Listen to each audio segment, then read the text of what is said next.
Katibu wa BAWACHA Mama Helen, nitakuwepo kutoa salamu kwa niaba ya katibu mkuu.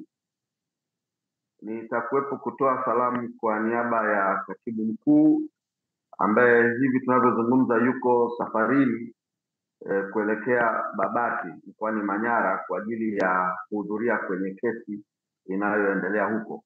Kwa hivyo ninafikisha kwenu wazee salamu kwa niaba ya katibu mkuu wa chama, na salamu zangu kwenu. Shikamoni wazee wangu wote, na hongereni kwa maadhimisho ya siku yenu hii, siku ya wazee.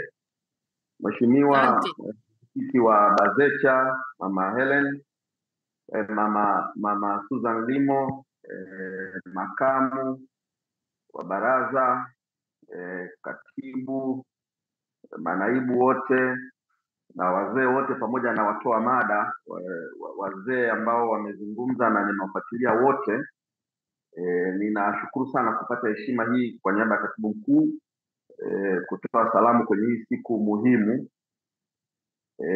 Ni kweli uzee na kuzeeka haviepukiki. Siku kadhaa au miaka kadhaa nyuma, na mimi nilikuwa kijana, naona siku zinakwenda tu. Kwa hivyo uzee ni hatua ya kila siku, kuzeeka ni hatua ya kila siku ya kuelekea kwenye uzee. Kwa hivyo ni kitu ambacho hakiepukiki. Maadamu siku zinakwenda, basi ndio mchakato na hatua ya kuelekea kwenye uzee huo, na hivyo ni vyema sana kuwapa heshima wazee, na wewe ukijua kwamba kuna siku utafika na utaitamani hiyo heshima uipewe, uipate. Ili kuwa na uzee mwema, basi ni vyema uandae ujana wako vizuri, ili ufaidi uzee wako uwe uzee mwema. Mimi ninatambua na kuheshimu sana nafasi ya wazee. Ninajua katika maadhimisho ya siku hii, moja ya dhumuni kubwa ambalo limekusudiwa kwenye siku ya leo, katika yale madhumuni ya msingi, ni pamoja na kuongeza uhamasishaji na kuhakikisha wazee wanaendelea kushiriki kikamilifu katika shughuli mbalimbali za kijamii, kiuchumi na kisiasa. Kwa namna yao kama wazee washiriki kikamilifu, na tusisahau pia dhumuni la msingi sana la kujadili matatizo ya wazee, na hivyo hata ndani ya chama ni vyema sana tuwe na mjadala wa kuangalia ni mambo gani au vikwazo gani vimekuwa vinakwamisha wazee kuwa na ushiriki wa kikamilifu katika shughuli za kisiasa, kwenye shughuli za ndani ya chama. Na hivyo vikwazo ni vyema tukaviangalia na tukaviondoa na tukaviepuka, ili tuweze kutimiza lengo la msingi la kuhakikisha wazee wanashiriki kikamilifu, na nafasi yao kwa kweli ni ya muhimu sana. Niwape simulizi hili fupi kidogo tu.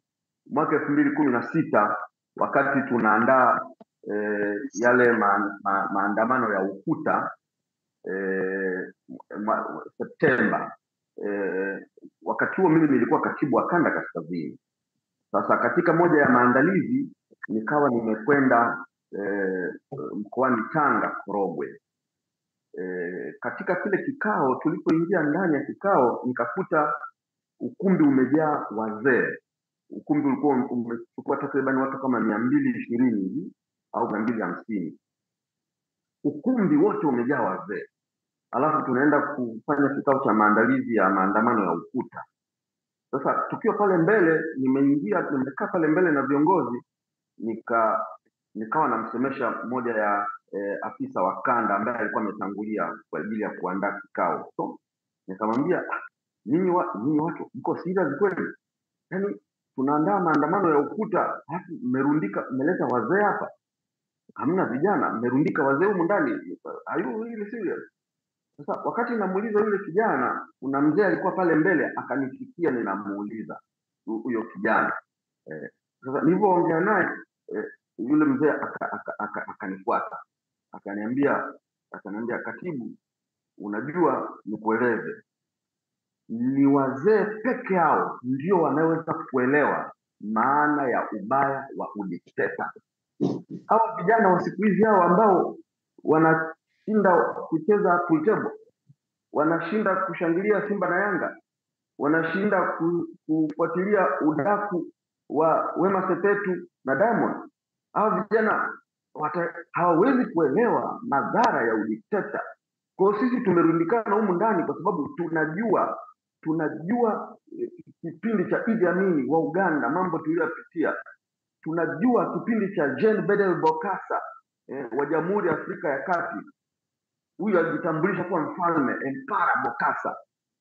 Tunayajua kipindi cha Mengistu Haile Mariam wa Ethiopia, aliongoza kampeni ya Red Terror ya kuangamiza wapinzani na maelfu ya raia waliuawa. Tunajua zama za Nicolae Ceausescu, anasema alikuwa na mkono wa chuma, aliongoza Romania kwa mkono wa chuma chini ya chama kimoja cha kikomunisti. Sasa sisi wazee, ukisema neno udikteta, yani tunayakumbuka tunawakumbuka hawa madikteta kwa majina yao na ubaya wao. Ndio maana tumejaa humu ndani, kwa sababu tuna kumbukumbu ya madikteta wanafanyaga nini. Dikteta hataki kuta watu wawili watatu mnaongea tu, mnasali kanisani, anaweza akaona mnamzungumza yeye akawapiga. Kwa hiyo ndio maana wazee tumekuja hapa, tunaelewa. Lile jambo lilikuwa funzo kubwa sana kwangu, na ndilo ambalo amelizungumza Jenerali Ulimwengu, kwamba wazee wana hazina yenye kumbukumbu ya mambo mengi ambayo tunahitaji kuwasikia, wayasimulie. Vijana wetu wasimuliwe. Wanaweza kusikia habari ya udikteta, lakini kuna wazee wameishi kwenye zama za udikteta, watakwambia kuhusu Jean Bedel Bokassa, mambo aliyoyafanya, Nicolae Ceausescu, mambo aliyoyafanya. Kwa hivyo wazee na wajibu mkubwa sana na nafasi kubwa sana ya kutoa masimulizi, wakati mwingine kuyarekodi na kusimulia mambo ambayo yatakuwa ni elimu ya maana sana na ya muhimu sana kwa vijana. Ni katika zama hizi na katika kipindi hiki ambapo ni kweli demokrasia yetu iko mashakani, na tupo katika kipindi ambapo taifa letu limepasuka, limegawanyika kwa kweli. Umetangazwa uchaguzi ambao kimsingi taifa haliko pamoja. Makundi mengi yana vilio na malalamiko juu ya ukweli, haki, uwazi katika mchakato wa uchaguzi. Sasa jambo hili linawahitaji wazee, wazee waliojaa hekima na busara kuzungumza kwa sauti kubwa ambayo itapata heshima. Niwakumbushe wazee, ninajua mnafahamu, lakini katika mambo haya matatu tunatarajia taifa kupitia kwenu ninyi wazee wa Chadema na wengine ambao mnasikiliza, basi myafanye bila aibu na myafanye kwa ujasiri kabisa. Jambo la kwanza, sisi kama vijana, of course tunaelekea kwenye uzee, tunawaona ninyi wazee kama walinzi wa ukweli, haki na amani. Ninyi ndio walinzi. Wakati mwingine tunasema tuilinde amani kutoka iliyoletwa na wazee wetu. Sasa nyinyi ndio wazee. Sasa tunawatazama ninyi kama walinzi wa ukweli. Pakisemwa uongo, kebeeni uongo. Nyinyi ni walinzi wa haki, yale yasiyo ya haki teteeni haki. Nyinyi ni walinzi wa amani. Amani ni tunda la haki. Kwa hivyo teteeni haki, ilendeni amani. Ndivyo tunavyowaona, na ndio nafasi ambayo pengine kupitia siku ya leo ninaweza kuzungumza kama sehemu ya kwanza ya kuwakumbusha kwenye wajibu wenu. Jambo la pili, tunawaona wazee kama wapatanishi. Taifa ambalo haliko pamoja ni taifa linaloelekea kuanguka. Kwa hivyo wazee tunawaona kama wapatanishi kwa hekima mlizo nazo, wapatanishi kwa busara zenu. Ninyi ndio mnaotakiwa kuwa mbele na kuongoza maridhiano yatakayoleta maslahi ya taifa kuwa pamoja. Taifa hili linakwenda kwenye hichi kinachoitwa uchaguzi likiwa limepasuka vipande vipande. Ni ajabu, unakwenda kwenye 8 wa Chadema ambao wana maumivu ya matendo mabaya ya chaguzi za nyuma. una waumini wa kanisa ambao wana maumivu na serikali hii na chama hiki cha Mapinduzi, wamenyimwa fursa ya kuabudu. Una maumivu ya watu ambao ndugu zao wameuawa, vyombo vya dola vikituhumiwa, wametekwa, wamejeruhiwa, wameumizwa, maelfu ya watu ambao wamenyimwa haki zao, yatima na wajane na wazee wengi ambao hawatendewi haki. Kwa hivyo hata unaposema unaenda kwenye uchaguzi alafu taifa lina vipande vimepasuka pasuka hivi, ni maigizo na ni ubatili mtupu. Jambo hili linahitaji wazee kulileta taifa na kulipatanisha.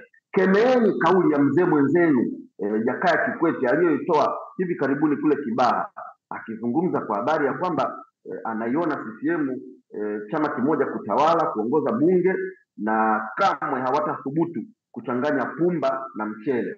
Hii ni kauli ya udhalilishaji. Sisi tunazijua tambo za kisiasa, lakini kauli kama hii kutoka kwa mzee, hii kauli sahihi, haionyeshi hekima. Nani pumba nani pumba nani mchele? Ni dhahiri vyama vya upinzani au na Watanzania wengine wasiounga mkono CCM ndio wanaitwa pumba. Sasa mzee unawaita Watanzania wasiounga mkono CCM pumba? Kauli hii inatakiwa ikemewe, kwa sababu haileti upatanishi, haileti taifa kuwa pamoja, inalipasua taifa. Na tatu, sehemu ya muhimu sana ya wajibu wenu kwa taifa kama wazee, tunawaona kukumbusha mara nyingi bila kuchoka kwamba matatizo yaliyopo kwenye mifumo ya uchaguzi yakipuuziwa, malalamiko yaliyopo kwenye mifumo ya uchaguzi yakipuuziwa, na iwapo Watanzania wataendelea kuona kwamba viongozi hawapatikani kwa mifumo ya haki na wazi, basi bila shaka jambo hili litaleta au litazaa kutokuelewana, litaleta utofauti, litazaa fujo, litazaa serikali kutokuaminika, na kuna madhara makubwa yanaweza kutokea huko mbele. Haya mambo matatu ninayaona katika nyakati hizi na katika kipindi hiki, ninyi wazee mna wajibu wa kuyasema sana kwa ajili ya lengo la kuliokoa taifa. Na mwisho nimalizie kwa kusema hivi, kuna usemi unasema hivi, wazee wataota ndoto, vijana wataona maono. Hili neno mimi ni Mkristo na nimelisoma kwenye Biblia na nililiipa kutafakari sana kwamba kwa nini wazee wataota ndoto afu vijana wataota maono. Ikanipa kufanya tafakari ya kwamba hivi ndoto ni nini? Na nikapata ukweli ni kwamba ndoto ni picha au mawazo, hisia ambazo zinamjia mtu akiwa usingizini, na zinamjia au zinaibuka kutokana na kumbukumbu ya mambo ya nyuma yaliyotokea au mawazo ya siku ile ilivyokuwa. Kwa hivyo ndoto zinamjia, kwa ndoto zile zinakuja kutokana na mambo yaliyotokea nyuma, na ndivyo ninavyosema wazee wataota ndoto. Kwa hivyo hizi kumbukumbu zinapokuja zinampa utulivu wa kuzitafakari mzee sasa, kuzitafakari, kuzichuja, na hivyo zinamfanya mzee kuwa na mambo mengi yenye hekima na uzoefu na ujuzi ambao unaweza ukatoa tahadhari kwa kijana au kwa mtu yoyote, kwa sababu anakuwa ameyapitia. Kwa hivyo wazee wa Chadema na wazee wa taifa hili, mioyoni mwenu na akilini mwenu mmejaza uzoefu wa mambo mengi sana, mmejaza heka nyingi za kimaisha, purukushani nyingi ambazo mmezipitia. Ni wakati sasa wa kuyaibua hayo ambayo mmeyapitia na kuyatengenezea narativu ambayo inaweza ikalisaidia taifa hili.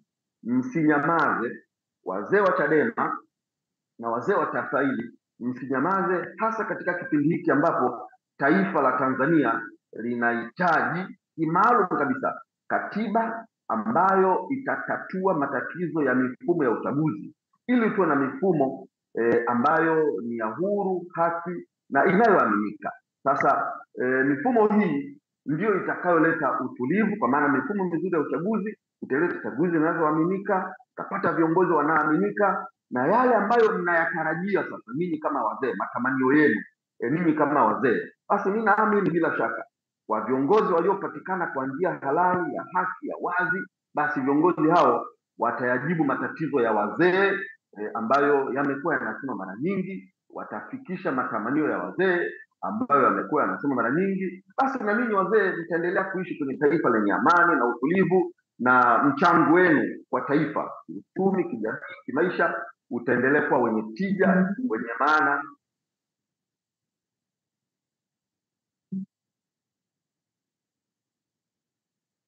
katika taifa hili. Basi nifikishe salamu za katibu mkuu, ninawatakia kila laheri.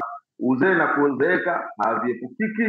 Kwa hivyo vijana wenzangu, tuandae ujana wetu vizuri, ili tutakapofika kwa wazee, basi tuwe na uzee wenye baraka, wenye manufaa kwa ajili ya chama chetu na kwa ajili ya taifa letu. Ninawashukuru sana na ninawatakia kila laheri. Asanteni sana.